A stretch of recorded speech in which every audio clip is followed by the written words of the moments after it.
I'm Sheriff Wayne Ivory, the Brevard County Sheriff's Office, and I have quite a few individuals with me today with representation from our public safety, our county management, county government, our EOC, our health department. Everybody's here with us today. We're going to try and give you an update. As everybody's probably familiar, we are trying to get Brevard County on the right path to be part of the governor's order for phase 1 reopening here in Brevard County. First and foremost, thank you to everybody. You have done, for the most part, everything we have asked you to do, including be patient. And I know that's been hard and difficult during this very unique time in our society. But everybody's done exactly what we've asked. We want to continue that. I think right now the most important message that is going to come out today is that we control our own destiny. We need to continue to practice the CDC guidelines, continue to practice social distancing, being aware of that we can control this. We want to get to phase 2 as fast as possible, but we also want to keep in mind that everything we do is protecting lives and also right now trying to rebuild our economy and get things back moving again. So yesterday the County Commission met and made some decisions about phase 1, and I'm going to touch just real briefly on those, and then we'll bring in Don and Maria from the health department, as well as Don from our county government to give us a little bit more finer details. But probably the first thing that was discussed yesterday was the reopening of county parks along the beaches, as well as county parking. And I want to be very specific in saying we're talking about the county parking. The cities are, some of them are not going to open their parking yet, so I encourage you to check with each specific city government to see if they've opened parking. They might be on a little bit different time frame than we are, but we are going to open ours back up, and Don will give us a little bit more details. Restaurants will be starting Monday at 25% capacity indoor, and outdoor will be open seating, open capacity on that. Again, we've been talking about trying to get these businesses back open, as well as our retail businesses. They'll be open with 25% capacity as well. So we'll go into a little bit more detail on that as things follow. I want to bring Don up, let him give us some specifics on the beaches not only being open, but on the county parks, as well as there's a little bit of area of the beach that's going to be closed for some re-nourishment. So Don, if you'll come up and take care of that. Thank you, Sheriff.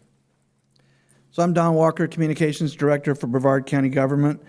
As the Sheriff mentioned, the Board of County Commissioners last night rescinded beachside parking restrictions effective immediately for all areas except, for now, an area between Patrick Air Force Base south to Spencer Holland Park, and I'll explain why that's the case in a moment. So essentially, county-controlled parks and beachside parking access is going to be reopened for most beaches following actions by the board, and also ratified this morning by the policy group as part of the, which the policy group is activated as part of the county's COVID-19 pandemic response. Parking access applies only to county beachside parks and beaches. Municipalities, including Cape Canaveral, Cocoa Beach, Satellite Beach, Melbourne Beach, Indian Harbor Beach, Indy Atlantic, and Melbourne are expected to announce openings of beachside parking access at a later date, and some targeting within the week or the next couple of weeks. Beachside parking access was closed March 18th in an effort to contain the spread of COVID-19.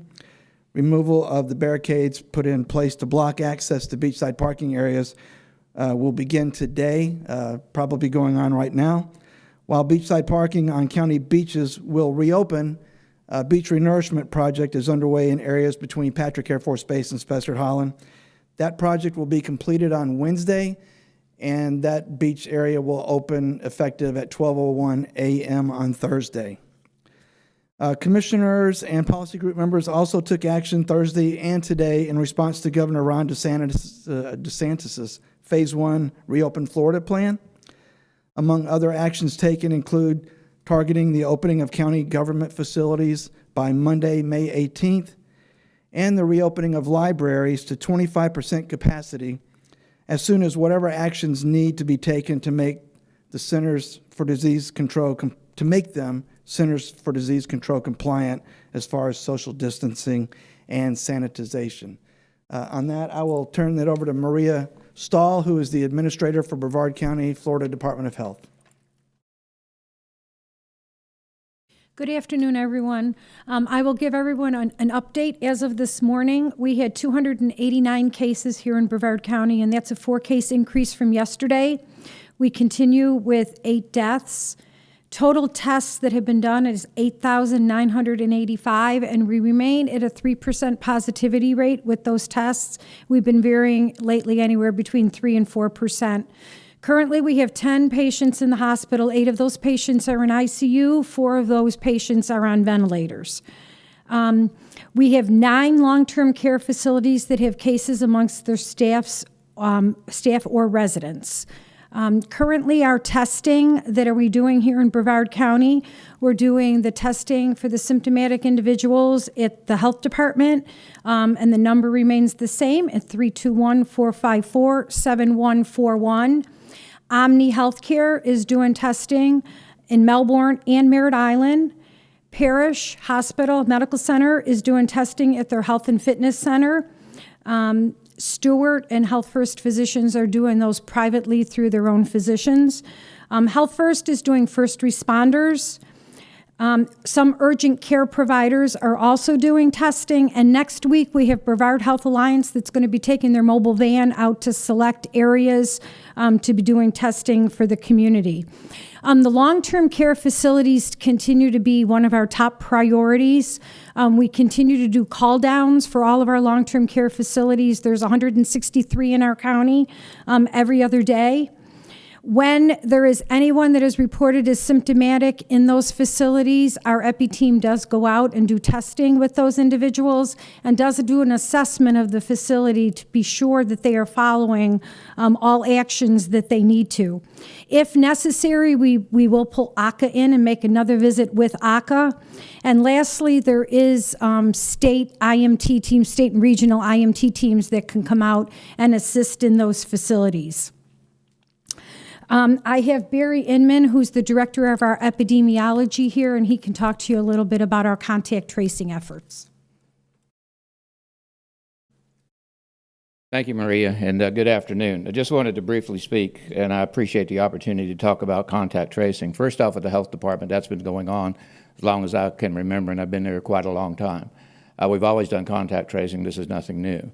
So far as COVID goes, because we don't have a vaccine, we don't have any medications, at least right now, we interview all the patients, of course, with that, and see what their risk is for transmission of the disease. And then, of course, we identify when they can explain to them when they may become non-infectious. That's usually 3 days after their fever resolves without any medication, or 7 days of improvement from the onset of the disease. Then, of course, we talk about the contacts, and are any of them ill? And if they're ill, of course, we'll see about getting them sick. We ask the contacts, of course, to be quarantined. They stay at home, of course, for 14 days, which a lot of people were doing, anyway, at least currently. And, of course, we tell them that if they have any symptoms, please let us know. Please let their primary doctor know. And, of course, if they are showing symptoms, we will see about getting them tested for that. What we are generally seeing so far as transmission goes and clusters of outbreaks is usually it occurs within the family. The family runs about a 20-30% chance of developing symptoms, but that all depends on the family dynamics, the number of people in the family, and of course the setting in the house. Can they isolate the person who's infectious or not, very well with that? And of course we recommend them wearing a mask, good hygiene measures, good hand washing, those sorts of things. The work setting kind of depends. Like Maria said, we're very sensitive to healthcare workers, and particularly our long-term care facilities. We see anybody there, we go out and do an assessment and do see about testing individuals who are ill, and others, of course, who may be epidemiologically associated, with this individual. But at the work setting, too, where we have seen the problem is people coming to work sick. And if I can say something real quick here, no one should go to work sick now. We have had some people who test negative have gone to work ill, then got another test and tested positive. Okay, and this is dangerous. Anybody ill who has respiratory symptoms cannot be at work or in a setting where they're likely to transmit the virus. And that's generally what we have seen so far as transmission occurs. But we're monitoring them very closely. I'm not going to say it's been perfect, but we monitor them very, very closely of the 289 cases, of course, that we have, and will continue to do so. Thank you. All right, so first of all, I want to thank Maria and Barry because they have been dynamic throughout this entire thing, and not only keeping us up to date on what information we have, but in all the tracking and everything else. It's been a great team effort. So certainly Maria and Barry, thank you guys for all you've done. We've still got phase 1 that we're in. Our goal right now is to get to phase 2. That's our goal, and work with our governor and his team on their efforts to get the entire state of Florida there. I will just kind of give you a quick update on our agency. Our agency continues, as always, to work very closely with our partners at Fire Rescue, Brevard County Fire Rescue, as well as our local partners at the different city and police and fire departments. We, first and foremost, are making sure everybody's safe from the things that we do every day. And then we're working from an education and awareness component, trying to go around. If we see anybody that's not adhering to the social distancing, we're trying to provide an education and awareness component to them as well. Working to try and help our businesses get back open, and doing everything we can to assist them in that role. So we will continue along that path. I can tell you that we've had a couple of our corrections deputies that have at one point or another tested positive along this. We've made sure that our court system, our partners at the Public Defender's Office, at State Attorney's Office, all of them have been aware of what's going on. I can tell you that each of those individuals was from a personal, we believe from a personal contact outside, nothing at the jail. We've been very, very fortunate, and I think we've been very, very fortunate as an entire county. When you look at our numbers, when you look at per capita, for a county of our size of 600,000, we rank pretty low in the per capita ratings of not only infection, but certainly in those that we've lost as a result of this. So I think that's a credit to our entire team from the EOC. Certainly, I'm going to bring up Commissioner Pritchard here, and I want to thank her for her leadership. She's done a dynamic job, as she always does in that. So Commissioner Pritchard, if you want to come up. Thank you, Sheriff Ivey. Sheriff Ivey has been a great leader through this process. He calls us often with some extra data. Mr. Schulmeyer, thank you too for all your work. First responders, you guys have just done a great job, and doctors and nurses, and I don't want to forget any groups of people, but thank you so much. I would like to also give a shout out to the County Commission. It's been wonderful working with them through this process. And we don't agree on a lot, but we've worked very hard along with the county staff, Mr. Abate and his team, and the policy board of trying to get a unified movement moving forward with what's best for our community and keeping everybody safe. And on this, I want to say, if you're a high-risk population, please stay home. Please continue to do those things you need to do to stay safe. If you're not, take advantage of some open opportunities now to get outside and to do those things you need to do to get some new normal back into your life. I know it's a tough time, but we can get through this. And I really want to give the biggest thank you to the citizens of Brevard County. You guys have done a wonderful job of paying attention to this. You've been doing the social distancing, washing your hands, and as the sheriff stated, it's definitely shown as far as how much infections we've had in this county. We've done a great job. I was really thankful that Governor DeSantis threw out a shout out to Brevard County on the job that we've done here of keeping infections low. And on another note, one more thing I want to say, and I'm going to get out of here. Nobody has the same opinion on this of what to do, what not to do. So I'm going to ask us to continue to be tolerant of one another, and maybe even take it up a step and use a little bit of kindness. And we are going to get through this. And when we're done through this, we are going to be just as great of a county as we've been in the past. God bless you, and God bless America. So just before we take any questions, I just want to kind of echo off of what Commissioner Pritchard said. And there's a lot of people that have been on the front line of this, and not only our first responders, certainly our healthcare partners have all been on the front line.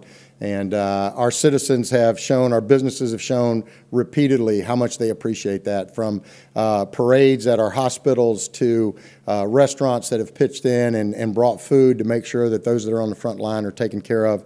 And that's truly shows us that we are in the right place where we work, where we get to be a part of a community. So I think I speak for everybody. There's a group out there that doesn't get mentioned a lot, but I think they deserve kudos as well, and that is our school teachers. If you think about our school teachers, they were going along with their school year just like anything else, and then all of a sudden, bam, things hit, and they have to shift gears and go to virtual teaching. The entire school system, I think, did a great job at transitioning to that, but our teachers have not only done their jobs in that ability, but also going around and riding by their kids' homes and waving at them, making sure they're staying engaged. So don't forget your school teachers, how important they are to us. So as we close out, I'm just going to open the floor for any questions that our media partners may have. And thank you to you guys, too.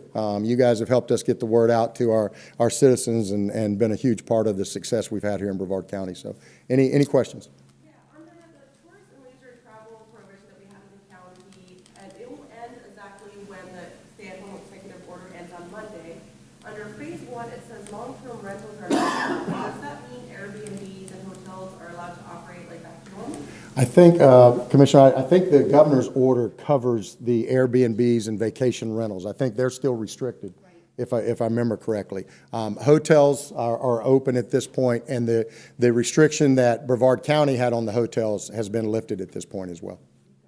Can you give us the specifics and we know? Frank, you want to do that a little bit better? I think you have the specifics to the hotels. Yeah, effective Monday. Yeah. Yeah, the restriction that the policy group has set, that order is expiring Monday. So it was extended because of the governor's extension to May 4th.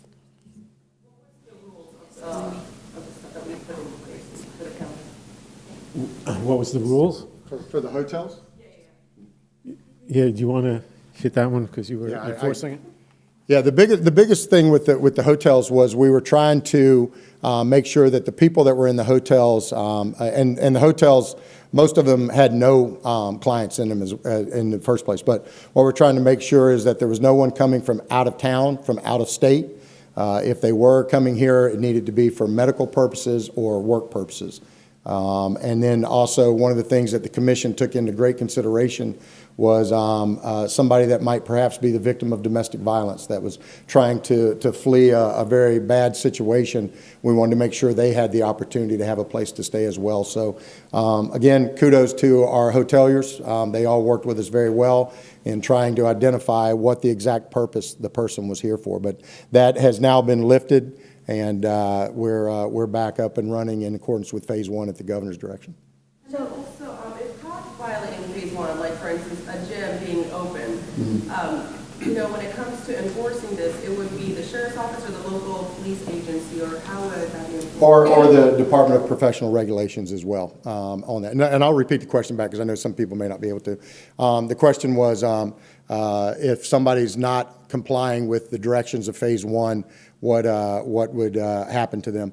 The first step for us is education and awareness. A lot of people, this has all been very confusing. As I've said before, we're in very uncharted territory, so a lot of business owners that are eager to get back up and running don't know exactly what they can. And that's one of the purposes we're here for today. But we're going out and we're talking to them about what the governor's rules are, what the local rules are here, asking for them to comply. Of course, if they're just completely resistant, then we'll step that up a notch. But I can tell you that has not happened. We've been very fortunate.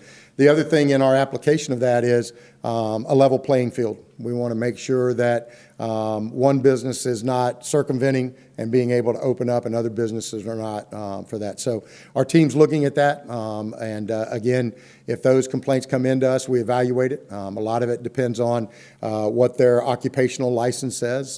So we're taking all that into consideration.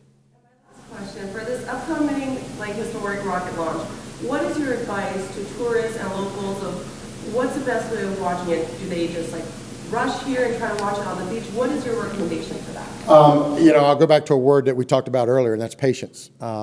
Everything, we've all been locked down and complying with the CDC guidelines and stuff. So our recommendation is, listen, this is a phenomenal time in our space industry, and space industry is vital to our success here in Brevard County. So we want everybody to enjoy that launch. It's another piece of great American history that's happening right here in our backyard. So we want everybody to have that opportunity to enjoy it, but we want them to do it safely. We want them to practice what I would call family social distancing. Those of you that rode here in the car, get in your group, you know, and you are already together, whether you were in your house or you rode in the car, but be mindful of others in that regard. As Commissioner Pritchard said, there are those that are out wearing masks. There are those that are not. And to them, I say bravo to both of you. If that's what you feel in your heart you need to do, then you do that. But be mindful and respectful of that. Everybody is entitled to their own opinion, and this is impacting each and every one of us a little bit different stress levels from every aspect. But to the answer of how to enjoy the launch, come here, be patient, leave yourself plenty of time. We don't want any traffic accidents. We've made it through all of this. The last thing we want is somebody to get hurt out there. But come here just like you have for all the other beautiful launches we've had, and enjoy it. And somebody asked me, well, are you guys open for launch business? We absolutely are. We are not going to keep the great Americans that want to come watch that from coming here. Doesn't that kind of contradict what NASA said about not coming to watch the launch? I'll be honest with you, I haven't heard what NASA said. If NASA's telling people to not come here and watch the launch, that's on them. I'm telling people what I believe as an American. And so NASA's got their guidelines, and I got mine, and we have ours. So. Are you doing anything to enforce social distancing or making sure those families who do come to watch the launch will be doing it safely? Yeah, you know, obviously we'll be out. Our teams will be out, and we'll be looking for that. I'm certain that you know, there will be our citizens that will call us and alert us to people that aren't abiding by the CDC, and we encourage that. If you see something, say something. That applies here as well. But we're absolutely going to be out. And you know, when we've had those incidents, it's been very few, but when we've had those incidents and we go up to people, a lot of people just forget. You know, a lot of people just are out having a good time, and they forget that aspect. And as soon as we remind them, they you know, get right back to it. On the hotel question, so guests from out of town, can they rent a hotel to come see the launch? Yeah, my understanding is now out-of-town guests can come in from it. So yes. Starting Monday. Yeah, starting Monday. Yeah, thank you, Don. Thank you. I know you had a question. You've been trying to jump in. So. I did. I was going to say, do you, to echo what she was saying, NASA did say that he urged everyone to stay home. And of course, the rules were a little different then. Right. You're urging people very carefully and very respectfully to come out with social distancing. Why is that? I mean, I've heard you say before, Sheriff, the businesses are thirsty. I mean, you seem like you have two theories going on here. Yeah. So the question that's been presented is, why are we taking this position? Why am I taking this position? And you're right. There's a couple different theories, but here's what's guided me throughout this, and I think it's guided a lot of other people in this room as well. We've looked at this from a three-pronged approach. Prong number one, how quickly can we eradicate the virus? Prong number two, how quickly can we eradicate the virus without negatively impacting the rights and privileges of our citizens, the freedoms of this great country? And then prong number three is, how quickly can we eradicate the virus and get this economic engine back up and running, get it back booming, to take care of those that are unemployed, those that are you know, out of jobs, out of money, all of those things. And you know, I think one of the things that I've looked at across the board is, and I know our governor's looking at it, and I know our president's looking at it, is this. When we look at the numbers of COVID impact, it's horrible. It's you know, to have people that are that sick or to have a loss of life from something like that impacts all of us as a country, as a community. But we also are looking at the further tentacles of that: homelessness, those that are going hungry, children that can't eat, people that have lost their jobs, mental health issues, suicide potential, all of those things that could be the extended fallout of this. So, you know, for us, we want people to come here. We want people to have a good time, but at the same time, it goes back to be smart about this. You know, listen to the CDC guidelines, and make sure that you're not just protecting yourself, you're protecting others around you as well. Sheriff, when it was mentioned that, do you feel like Brevard County's in a better position to do this because in terms of numbers, you have done well? Yeah. I think there's a couple things that go into that. One, I think our team has done a great job, across the board. The EOC, the commissioners, the health department, our messaging, and I think the biggest credit of all of it goes to our citizens, who they're our true partners. And I say that, and some other people go, really? I believe that in my heart. I believe our citizens are partnering with us every day. I can tell you from our aspect, they help us prevent crime. Our crime rate's down 33% because of our citizens working with us. We've never had a curfew here, and we've never had problems. Other places instill a curfew. We don't. Why? Because we trust our citizens to do the right thing. So I think the biggest amount of credit goes to our citizens that are doing the right thing. Second thing, our team had a good plan, and we followed that plan. And I think the other thing is just absolute God shining a little favor on us and some luck that went along with it.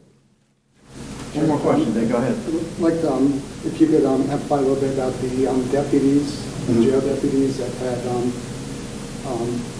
infections. There's some concern among the public defender about the inmate populations, like over 1,300 inmates.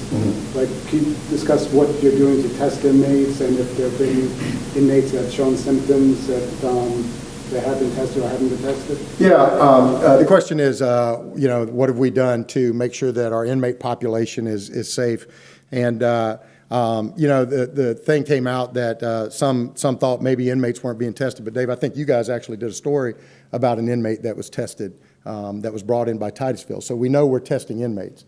We had a couple officers, a couple deputies that were impacted with COVID.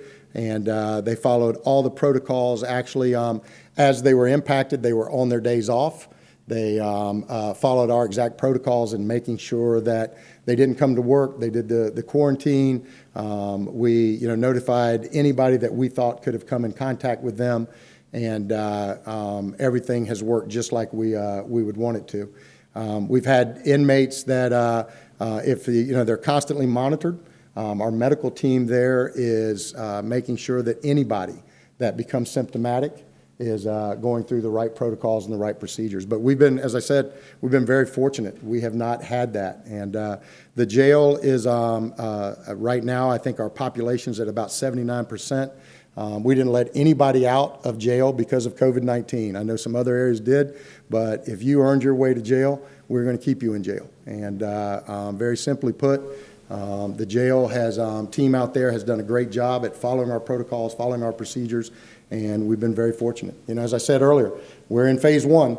Our goal is to get to phase 2 and phase 3 and eventually back to life as normal. So I think Don said that's the last question we have time for. So with that, I'm going to close everything out, and again, thank the team that we've had, and certainly thank our community. They have done an amazing job at doing exactly what we've asked them to do and being partners with us. So thank you, everybody. God bless.